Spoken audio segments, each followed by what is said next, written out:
Mesdames, Messieurs, bonjour et soyez les bienvenus à cette émission consacrée à l'artiste rappeur Wamia Kaïd. Il s'appelle Moussa Diarra à l'état civil. C'est l'un des pionniers donc, du rap au Burkina Faso. Son groupe Dounipis, c'est bien ça, Dounipis, qui a fait donc les choux gras du rap en son temps. On se rappelle du featuring avec Mike Panga dans la compilation Par des Ténèbres qui a fait en tout cas son temps. Aujourd'hui, son actualité, eh bien, c'est son tout dernier album qu'il a fait sortir, qui sera donc au menu donc, de cet entretien. Bonjour l'artiste. Bonjour. Et soyez les bienvenus chez nous à Burkina Story. Merci. Comme tu l'as dit, vous n'êtes plus à présenter, vous êtes l'un des pionniers du rap au Burkina Faso. C'est une longue aventure. À votre actif, 2 albums solo. Oui. Le deuxième, Ombre et Lumière. Oui. On en parle sur ce plateau. Mais bien avant, comment Wamia Kaïd peut se présenter et pour l'ensemble des téléspectateurs de la télé? Alors, donc, comme ça, je dirais bonjour à tous les téléspectateurs et téléspectatrices de BHTV. Moi, c'est Moussa Diarra à l'état civil, comme tu as si bien le dire, et Wamia Kaïd comme le blaze que j'ai choisi pour monter sur voilà, la chaîne musicale pour checker les mics. Pour checker le mic, Moussa et Wamia Kaïd. Oui. Autrement dit, Wamia Kaïd, qu'est-ce que cela renvoie? Alors, Wamia Kaïd, Wamia c'est... je suis Bouaba. Ouais. Donc, Wamia c'est un Bouamou, ça veut dire mon papa, parce que je porte le prénom de mon grand-père. Et Kaïd, c'est arrivé depuis le bas âge à l'école primaire.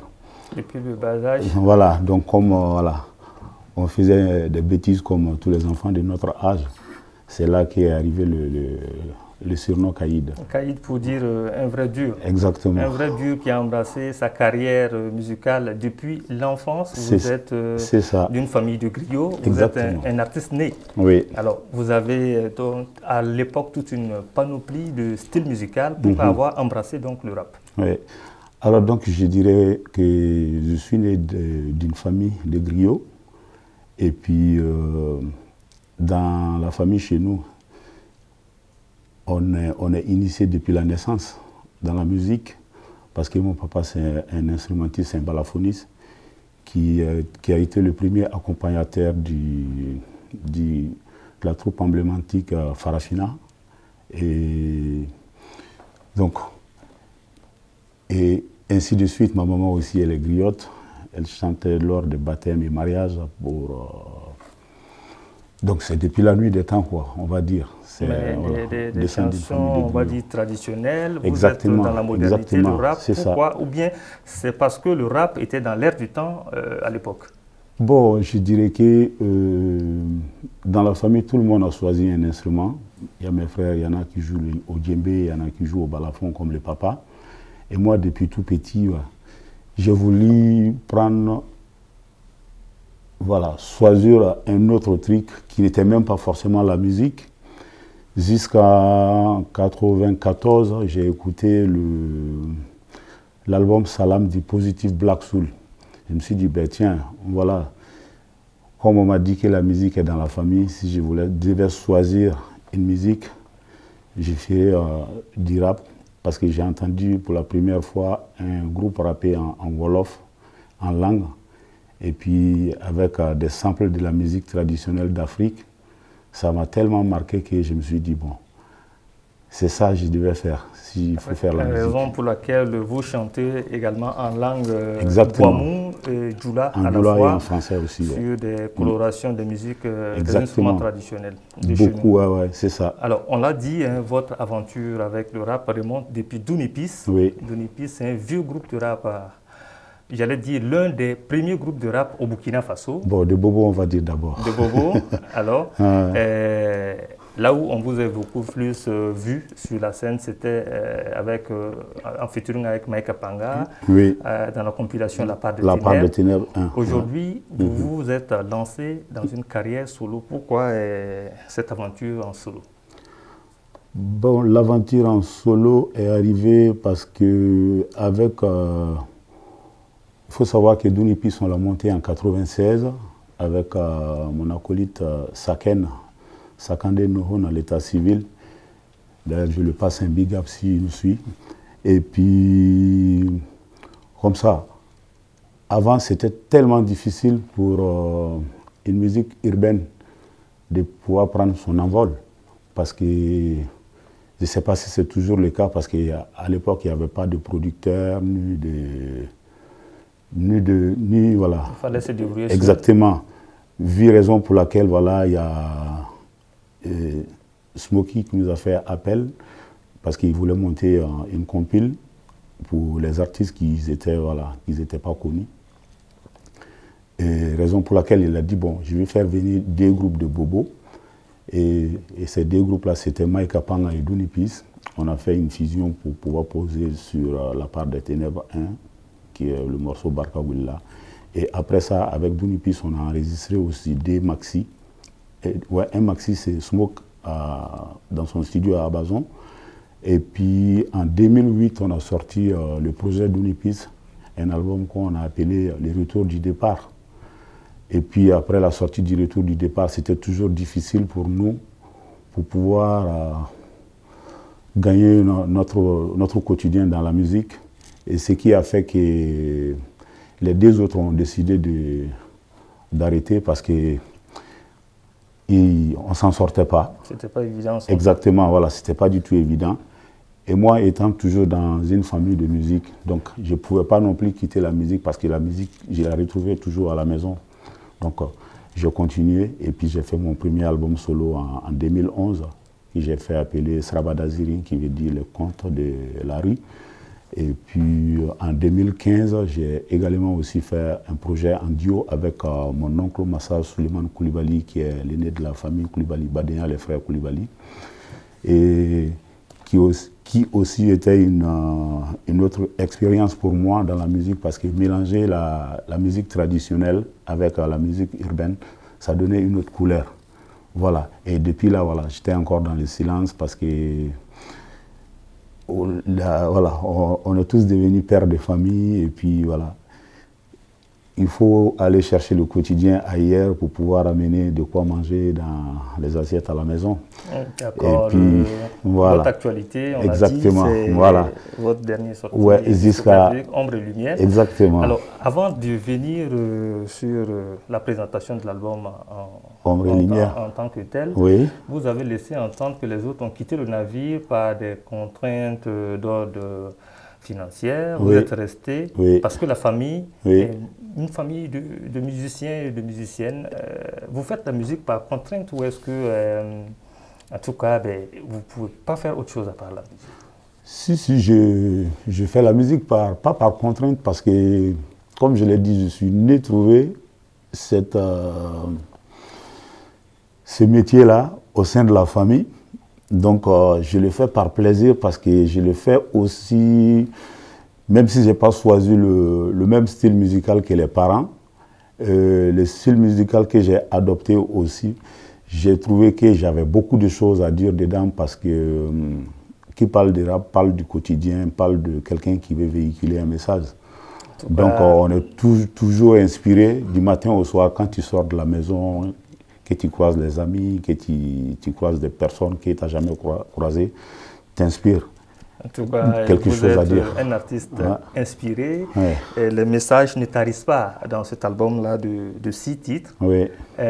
Ombre et Lumière. Le titre est quand même paradoxal, Ombre et Lumière. Oui. À quoi ça renvoie? Pourquoi vous avez choisi ce titre-là pour votre dernière sortie? Ou bien ça a été fait dans une certaine complexe, Ombre et Lumière. Ombre et Lumière, pour moi, c'est tout ce que nous vivons tous les jours, comme tristesse, comme joie, comme partage, comme voilà, nos peines, quoi. Et c'est aussi le bien et le mal. C'est aussi la femme et l'homme. C'est aussi la terre et le ciel. Donc voilà, c'est aussi la saison, c'est la saison mutuelle. Exactement. On retrouve exactement. Donc il n'y a pas un titre spécialement dédié à cet album qui s'appelle Ombre et Lumière, mais c'est les 6 titres qu'on trouve dans l'EP qui regroupent Ombre et Lumière. Ombre et Lumière, un album de 6 titres, enregistré d'une part à Bobo, d'autre part à Bordeaux, où vous vivez, et à Paris. Exactement, oui. Vous vivez actuellement à Bordeaux. Bon, tout a été enregistré sur Bobo, et puis on a finalisé à Paris pour faire le mixage et puis le mastering. Ouais. Mais c'est un projet qui est né à Bobo. Kobe Kafereke, c'est le deuxième titre de cet album Ombre et Lumière en featuring avec Black Genepo, également un artiste rappeur émergent du côté de Bobo. C'est ça. Kobe Kafereke, effectivement, je suis en featuring avec Black Genepo, qui est de la nouvelle génération, qui fait partie de l'étoile montante de la ville de Bobo Dioulasso, et puis même un peu partout au Burkina, parce qu'on voit ses clips partout maintenant. Kobe Kafereke, c'est quoi l'histoire de Kobe Kafereke? L'idée de Kobe Kafereke, ça a commencé depuis le début de l'arrivée de la Covid-19. Moi, ça m'a trouvé à Bobo, parce que j'étais venu pour voir les parents et puis les amis, la famille. Et quand je suis arrivé 2 jours après, j'ai entendu que la France a été confinée. Et puis, au niveau du Burkina, ils ont instauré le couvre-feu. Et à Bobo, j'ai vu des collectifs qui se sont montés pour parler, sensibiliser sur la Covid-19. Et voilà, j'ai trouvé ça super bien parce que c'est vraiment un mal qui est réel. Ouais. Donc après moi, je me suis dit, j'ai même eu des gens qui m'ont appelé de venir participer sur des compiles. Là, j'ai dit, bon, je vais bien, mais je ne suis pas du tout inspiré sur le thème pour parler de la Covid-19, qui est une mal qui est en train de ronger le monde entier. J'ai dit, mais moi, j'ai autre chose dans la tête. Je vais faire un morceau mais qui peut parler aussi du Covid-19, mais qui va aussi parler de nos réalités ici, de ce que nous vivons. Donc, depuis, depuis plus de 50 ans, parce que voilà, on a le palu qui tue ici tous les jours, les femmes enceintes, les enfants. Donc personne ne se soucie de nos cas. Et dès l'arrivée du Covid-19, tout le monde se regroupe dessus comme si, voilà, avant le Covid, on n'avait pas connu d'autres mal. Et donc, dans Kobe Kafereke, je parle du paludisme qui nous tue, parce que quand tu vas dans une pharmacie aujourd'hui, il y a plus de 100 produits pour traiter le palu. Donc le palu est devenu un business. Donc les gens ne se soucient pas de nos cas. C'est plutôt leur business qui est beaucoup plus compté, c'est ce qu'ils mettent en avance. Et quand la Covid est arrivée, ils se sont tous mis ensemble et se levé comme un seul homme. Ils ont trouvé un vaccin, même si on dit que le vaccin n'est pas efficace, mais quand même, ils ont trouvé un vaccin contre ce mal-là. C'est une sorte de dénonciation. Exactement. Que vous faites. Et aussi, Kobe Kafereke parle aussi de ce que notre chère patrie traverse depuis 2015 jusqu'à nos jours. On entend que des attaques, que des attaques, que des attaques partout. Et ce qui fait même que, voilà, il y a d'autres régions du pays, les gens ont peur d'aller là-bas. Ils se demandent comment ceux qui vivent là-bas arrivent à vivre avec cette peur dans le ventre. Donc, moi, je me suis dit que je vais partir sur ces bases-là pour lancer mon appel aussi à ceux qui nous dirigent. Donc, et Kobe Kafereke, c'est en Youla, c'est en Bambara, ça veut dire que les choses se compliquent. Les choses se compliquent comme à travers toutes ces attaques qu'on voit, les choses se compliquent à travers le pali qui l'artiste Wamia Kaïd, voilà. Patriote, ne peut pas rester indifférent. Exactement, c'est ça. L'autre titre qui nous inspire, c'est les réseaux sociaux, qui fait assez de commentaires sur la toile. Oui. Parlez-nous de ce titre-là. Les réseaux sociaux, c'est un fléau. Donc, le bon côté des réseaux sociaux, c'est comme ce qu'on est en train l'émission qu'on est en train d'enregistrer. Ça parle de la sensibilisation, ça donne des informations. Ça, c'est le bon côté des réseaux sociaux.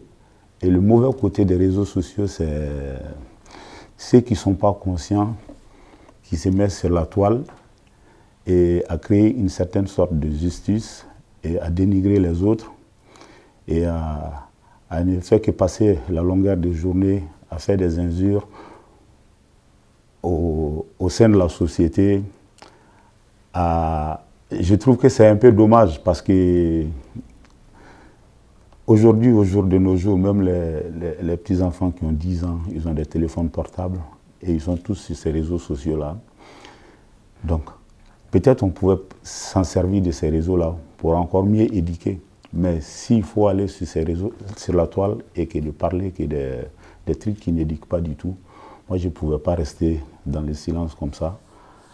Donc, je me suis dit que bon, je vais écrire un morceau, peu importe, voilà, là où ça peut aller, pour interpeller les jeunes exactement, à utiliser la bonne face exactement, des réseaux sociaux qui permettent de sensibiliser, d'éduquer, au lieu de se faire des guéguerres inutiles. C'est un peu l'interpellation que vous faites dans ce morceau. Exactement. Alors, Ombre et Lumière, c'est 6 titres. Quelle coloration on retrouve dans cet album?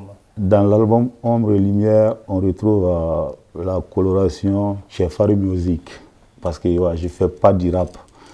Je suis dans la grande famille du hip-hop, mais j'ai mon style musical que j'ai fait appeler la Chefari Music. Et dans la Chefari Music, c'est aussi les couleurs de nos instruments traditionnels. C'est aussi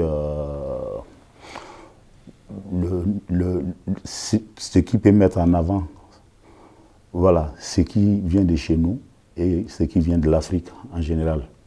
Donc voilà. Donc vous êtes un fervent promoteur des valeurs culturelles exactement, de chez nous. Oui. Et cela se voit très bien à travers donc, votre album oui. que vous venez donc de produire, oui. qui a vu sa présentation devant les médias, c'était à Bobo-Dioulasso. C'est ça. Pour terminer, quel est le projet, quel est le plan de promotion que vous envisagez, en tout cas mettre en place pour vendre cet album qui est plein de messages, qui interpellent? Est-ce qu'on retourne à Bordeaux, on fait un plan de communication ou la suite, ce sera quoi? Bon, la suite, déjà, ça commence très bien parce que merci de m'avoir invité sur le plateau de BHTV. Je pense que ça fait beaucoup partie de la promotion parce que le boulot, il est sérieux. Et puis vous avez aussi vu du sérieux dans ce que j'ai fait. Et merci pour l'accompagnement. Effectivement, la suite, on essaye de faire comme on peut. C'est très difficile. On n'a pas les moyens qu'il faut. Mais avec les bonnes personnes qui ont le bon cœur, qui voient aussi ce qu'on est en train de faire, peut être promouvoir, qui nous donne un coup de pouce. Donc je dirais aussi merci à tous ceux qui étaient présents à la conférence de presse à Bobo-Dioulasso, également à Radar du Faso, et plein d'autres. Je ne peux pas me mettre à citer des noms, sinon je vais oublier d'autres et puis ça va les frustrer. Donc je prends mon envol peut-être voilà, pour très bientôt, pour retourner du côté de la France, là où je réside, avec ma petite famille. Et toujours, voilà, c'est aussi promouvoir le pays qui vient de sortir, mais je compte beaucoup aussi sur des pages qui ont beaucoup plus d'abonnés, qui essaient de faire le relais, et moi-même ma page officielle. Et puis quelques médias qui acceptent de prendre le produit et puis le jouer sans que je paye un franc parce que je ne les ai pas. Donc voilà, on va faire les choses localement, mais bien. Localement, mais bien. Voilà. C'est sûr. Donc, c'est notre remerciement que nous refermons cette édition consacrée à l'artiste rappeur Wamia Kaïd, alias Moussa Diarra. Merci d'être passé sur notre plateau. Merci à vous. Et rendez-vous très prochainement pour une autre session d'information. Big up.